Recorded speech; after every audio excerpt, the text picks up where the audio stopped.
Papatayin kita, kutong lupa. Sabi ni Gulayat, ni David naman, ikaw din. Takbo sila, slow motion. Ano ng bato? Ano ng bato? Yeah. Oh, tatakbo. Takbo. Ginanya ni Gulayat, yung espada. Sabi ni David, nakailag. Sabi ni nung ginanya yung espada, pag ganyan ni Gulayat ng espada, tulid ang put ng bato, nalagay sa tirador. Sa ngalan ni Yahweh! Woo! Sa ulo. Saan tinama? Sa noo. Anong nangyari?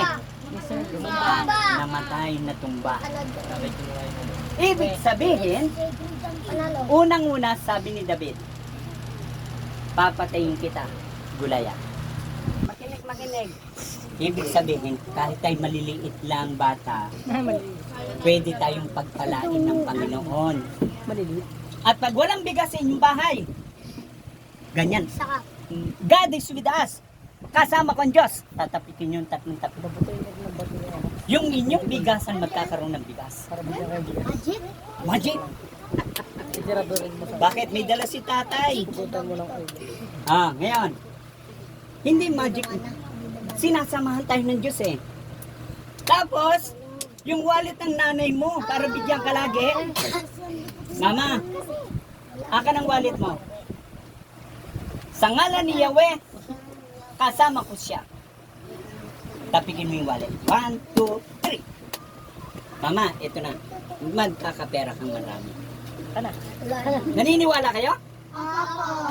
Maniwala kayong mangyayari yun. Ngayon, sabi ng mama mo, ng tatay mo, anong pangalan to? Ha? Ezekiel, alis ako. Papa, saan ka pupunta? Maghahanap buhay ako. Ngayon. Sige, Papa. Kasama mo ang Diyos. Tapikin mo siya. Kasama mo ang Diyos. Pag uwi niya, may pera. Alam mo na, no? Pinagpala. Maupo. Uy, naniniwala ba kayo? Gutong lupa, titirisin kita. Sabi ni Gulayat. Ngayon, Maupo. ngayon, Kutong lupa. ganon ang pananampalataya. Maupo. Makinig. Ganon ang pananampalataya ni David. Batang David. Kaya si David ay nagtagumpay. Sinong gustong maging doktor? Sinong maging doktor ng manok? Ayaw. Wala. Hindi, may bayad naman. Sinong gustong maging dentist? Sinong maging nurse? Sinong gustong maging seaman? Siman, ganda. Sinong gustong maging pulis? Army ako. Sinong sundalo? Yan.